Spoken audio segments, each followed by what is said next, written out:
Hi, and welcome back to Kohelet. So we've reached one of the most well-known and famous parts of Kohelet, the song about time and about the cycles of life and human experience.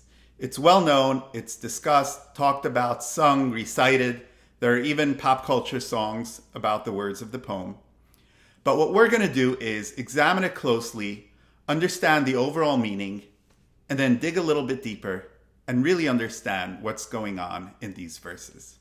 And so, we're at Perek Gimel, Pasuk Aleph, chapter 3, verse 1. Lakol zaman ve'es lechal chayfetz tachas hashamayim. Es laledes ve'es lamus, es lata'as ve'es lakar natua. Es laharog ve'es lirpo, es lifrots ve'es livnos, es livkos ve'es lischok, es sefod ve'es rikod. Es lahashlich avonim ve'es kanos avonim, es lachavok ve'es lirchok mechabek. Es levakesh ve'es la'abed, es lishmor ve'es lahashlich, es likra ve'es lisfor, es lachshos ve'es ledaber, es lehov ve'es lisno, es milchama ve'es shalom. Ma yisron ha'oseh ba'asher hu amel. And so we'll do that in English as well. For everything there's a time and a season for every striving under the heaven. There's a time for being born and a time to die, a time for planting and a time to uproot what's planted. There's a time to kill and a time to cause to be healed, a time to break down and a time to build up, a time to cry and a time to laugh, a time of mourning and a time of dancing, a time to cast stones and a time of gathering stones, a time to embrace and a time to distance from embracing. There's a time to seek and a time to make things be lost, a time to keep and a time to throw away, a time to rend asunder and a time to connect, a time for being silent and a time to speak. There's a time to love and a time to hate, a time of war and a time of peace. What gain the doer in such that he expends any effort? What advantage does the person working toward all of these goals have in putting in labor and effort toward these goals, since they're all just cycles of time that repeat themselves over and over, back and forth? Now, let's talk about what we just read. First of all, notice how some of these are active and some are passive voice, right? Some are, there is a time to do something, and there's a time for certain things to be done or to happen.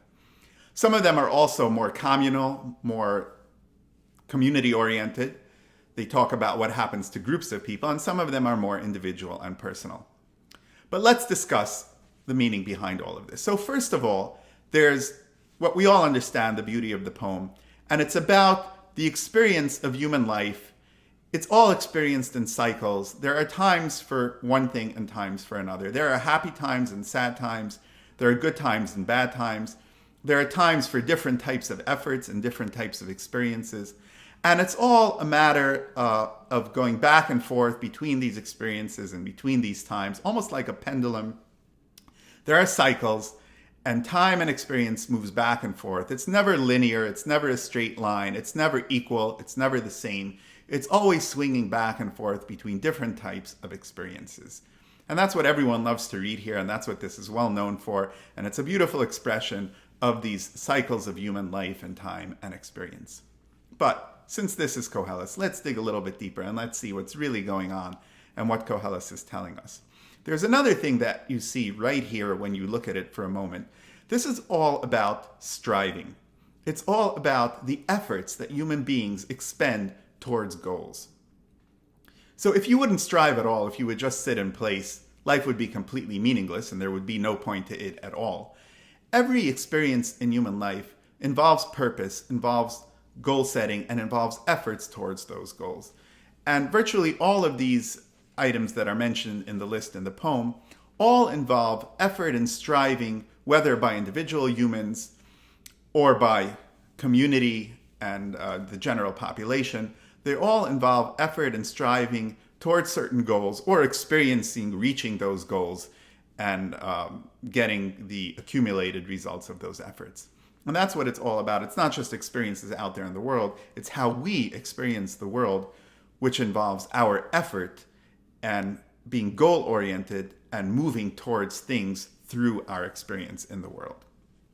And so that's why it says, for everything there is a time and a season, a period for every striving under the sun. It's all about human striving and efforts. There's another thing here as well, of course, which Kohelet is telling us. He's talking about the absurdity of it all. Because, of course, this is Kohelet, and that's what he always talks about. So he's telling us, look at what's happening here. When we're in the midst of something that's happening in one of our experiences and our expenditure of effort towards goals, whether individual or community, it seems that we're moving and hurtling toward that goal. And when we get there, we're really going to get there, and it's going to be something. And when we're at war, we're dying for peace, and we just can't wait for the war to be over. And peace is the culmination of everything, and we love peace. But when we have peace for a while, we get bored, and there are different obstacles that we want to overcome. And suddenly we're at war, and we're fighting each other, and we're moving towards war. But then when we're at war too long, we're striving for peace again. So what's really the point? We're fighting to get to peace, and we're living peacefully to get to war. It's all just the same thing over and over again. And all of these are like that. We're born and we die, we accumulate and we throw away, we connect, we disconnect, and all of these things that we're doing, it's all a massive cycle, the cycle of life, being lived over and over, back and forth, and the pendulum keeps swinging back and forth and back and forth. And what's really the point? We're just doing the same thing over and over again. And even our striving, even all of the efforts that we expend, they seem to be meaningless. Because one moment we're pushing this way, and finally we get there, or even before we get there, suddenly we're pushing in the other direction. They almost seem to cancel each other out.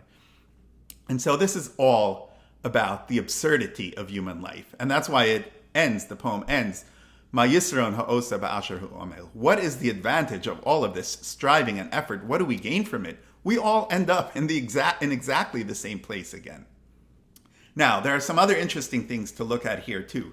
Number one, all of these are pairs, right? They're all pairs of positives and negatives. So if you look, there are a lot of patterns in this poem. You have to look closely, but once you are able to see, there are many, many patterns. Number one, there are positives and negatives. So each one is a pair of a positive and a negative. Some start with a positive, some start with a negative. Both the negative and positive are not always clear negatives and positives. It's the way we as humans view them as positive and negative, but sometimes the negative could be a positive and sometimes the positive could be a negative. And if you'll count them, you'll notice there's an even number of lines that start with a positive and that start with a negative. It's always switching, and some of them start with a positive, some start with a negative, and there's actually an equal number of lines that start either with a positive or with a negative. There are also some that are more individual. They're talking about individual human experiences and goals and living in this world, and some are more communal. Some are more general. They're more about people in general. And they're connected. Often, if you look at them closely, and I won't go into all of the details, but they're often connected to each other. One causes the other, or one results in the second experience. The individual experience and the communal experience are very much connected to each other. Loving and hating, war and peace, are both connected. Loving and hating could be individual, although they could be general and community as well. And of course, they lead to war and peace. Now, there's another interesting thing here that I won't go into a lot of detail because it's just going to bore you, but ancient poetry often has geometric patterns. And this is true in Hebrew poetry, in Tanakh, in the Hebrew Bible, and also in other ancient poetry, in Greek and other poetry as well. For those that study ancient poetry, it's very fascinating. A lot of the poetry revolves around the wording and the meaning and the experience that you have when you recite the words, just like modern poetry, the feelings it produces, how words and language are juxtaposed against each other and are used to produce the meanings of the words. But there's also something geometric often in ancient poems. You can often divide them in two and they're mirrors against each other, either one part of the poem against the other, or the beginning against the end. Often it's chiastic, so it descends through the poem to a certain point and then ascends back again, and the two sides mirror each other. And it's really interesting, and it's a little bit archaic, and I won't go into detail, but this poem has a lot of that as well. And you can divide it into parts, and it's very geometric, and they connect to each other. But the interesting thing, and this is why I'm mentioning this, when you do that in this poem, there's a lot of geometric connection and mirroring and connection between the parts of the poem. However, it's always slightly imperfect. There's this geometric progression, but just like life, there are patterns, and the patterns are there, and they repeat themselves, but they're never perfect. You can never predict anything perfectly because the patterns always slightly vary and are always slightly changing.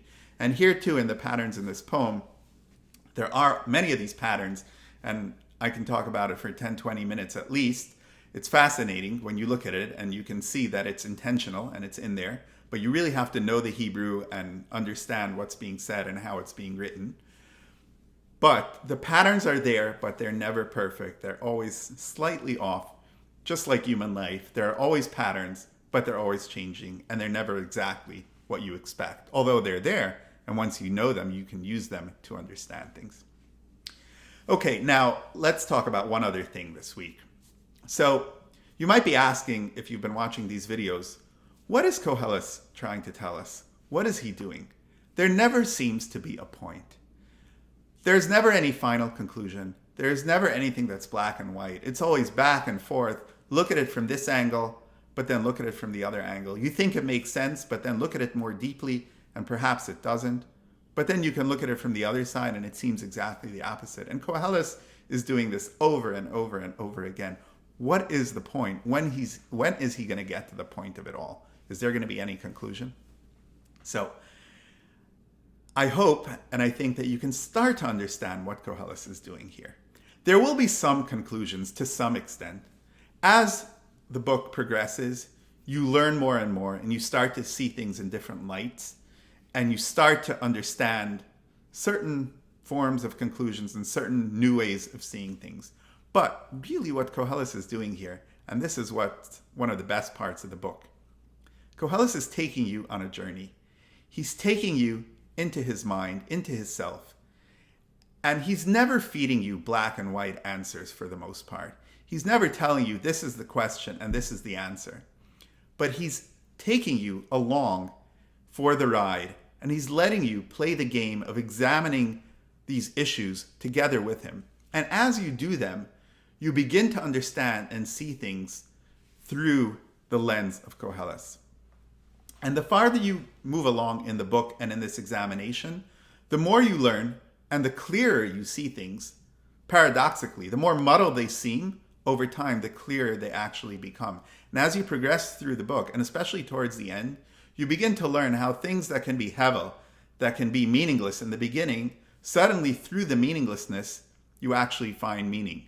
And through the muddled questions that are asked and the examinations that are made, you suddenly begin to see things in a certain crystallized perspective.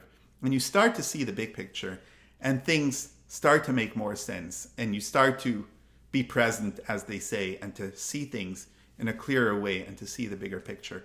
But it's only by taking the journey along with Kohelet. And that's why he never says things perfectly clear. And to actually really understand what's going on, you have to work with him. You have to look at the words carefully. You have to think about what he's saying. You have to read his intentions in what he wrote. And it's purposeful. He doesn't want to tell you this is the answer. He wants you to take the journey and discover the answers together with him. And by taking the journey and by examining these questions and these issues and the wording and the way it's written, and really understanding, comparing the sentences, and going through this the way Kohelet wanted you to go through it, that's how you learn things, and that's how you become wiser and get to answers to some of the questions. And they're never perfect answers, but they're much clearer answers than what you begin. But it's a journey, and it takes time, and you have to really delve into it and go through the book. So thank you very much for joining me, and I look forward to seeing you again. And hopefully, as we work through a lot of these messages, we'll become wiser and learn to see the world better and start to see the patterns in the cycles of life and in meaning and in human understanding, and be able to get a much better picture of the world and our travels through it. Thank you very much.